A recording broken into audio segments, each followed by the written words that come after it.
Good morning, my brothers and sisters. Welcome to episode 39 in the book of Ephesians. Very interesting passage today. It's about children and parents. I'm going to title this Children's One Commandment.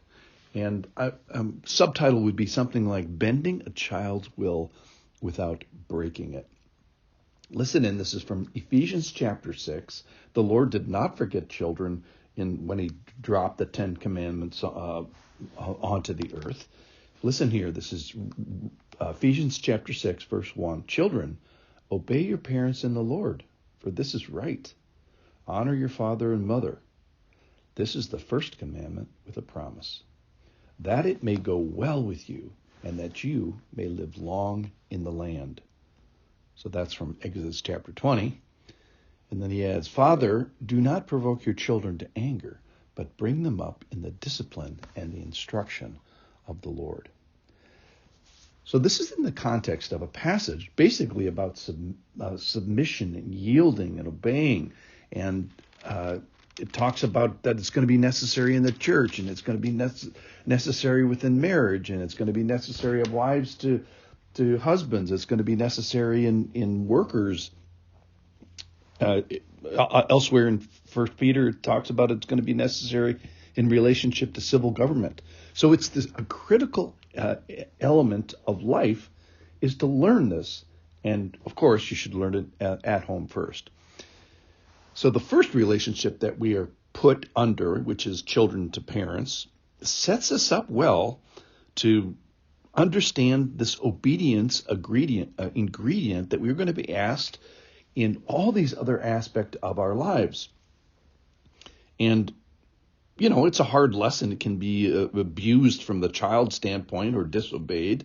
Children can be disrespectful and be rebellious and have a hard heart. And it's the parent's job to help them with that, why their hearts are still soft enough to be molded. So isn't it fun that the Lord did not forget when the Ten Commandments came down from Mount Sinai, from the Lord himself, written with the finger of God, that children were a part of that. So when Moses comes down with the Ten Commandments on the two tablets, the Lord says to children hey, there's something here for you. There's something here for you right now. I don't care whether you're 2-year-old or you're 15 years old or you're 7-year-old. There's something here for you. So even 2-year-olds were part of the Ten Commandments. Think about that. It's a privilege. If you are a grandparent or you're a parent, imagine that you're standing in this holy, God-given role to help children as they learn this most critical element. So God is thinking of the third graders, and we probably should be too. God's eye is upon the middle schooler, and ours should be too. So the spiritual life and the wrestlings with the spiritual life, they don't start when you're on your 18th birthday, your 25th birthday, or your 21st birthday, whenever. The principle, in fact, the main tool that you have to get a handle on starts when you're 2 years old, or maybe even 1.5, and goes all the way through childhood. And guess what, parents? You can help with this. So if you are pre-taught as a child this concept of obedient and submission and listening and having a hard bunch of ways you can say this, placing yourself under. If you get this right, it's going to go well with you. How? In your work life, in your in the authorities of civil government. It'll go well with you in your spouse relationship. And most importantly, it'll go well with your relationship with God.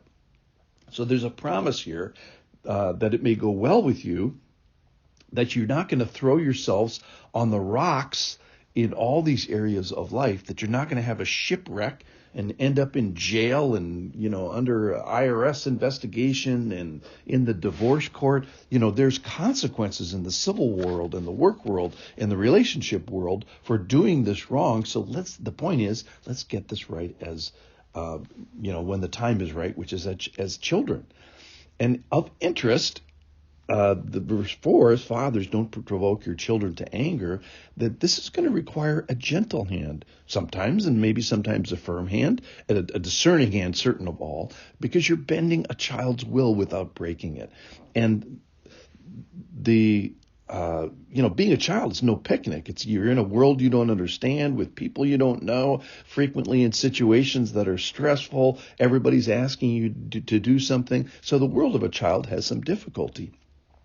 And he's given children free will, and the expression of it can be a little rough. And if you don't know that, go to a nursery and watch 2-3-year-olds fight over some shiny toy, because those children essentially are wrestling with free will and violence and anger and kindness and obedience and submission to their parents and submission to the people that the parents have put in charge. It's a very delicate situation. So we should be joining and encouraging parents as they're teaching their children to obey their parents. We're teaching children to obey their parents, and again, in the Lord. Bring them up in the discipline and instruction of the Lord. This is going to be a critical element for when they do decide for or against the Lord. So start life with the view of looking towards the Lord. Why is that? Well, because husbands, it says, love your wives as Christ loved the church. Wives, submit to your husbands as to the Lord. Bondservants, as you would to Christ. 1 Peter 2:13, be subject for the Lord's sake to every human institution. So this is not a principle that goes away. You're going to need it for the rest of your life, in your work life, personal life, ministry life. And of interest, if you don't, I think if you grow up without a father, I think this might be one of the ingredients that is frequently, not well taught. So the number one job of children is to obey your parents as they teach you to obey them, so that in all the critical parts of relating to the world, romance, civil authorities, church life, all of them, that they already have the main tool that they're going to need, the main ingredient that's difficult for them. They already possess it. So this is a divinely appointed job. And if you're involved in this, if you're a parent, my hat is off to you. And if you're a child, this is the critical element that children learn and that the parents give their children. So I bless you as you go today, as you learn obedience. Children, obey your parents in the Lord. Thanks for listening.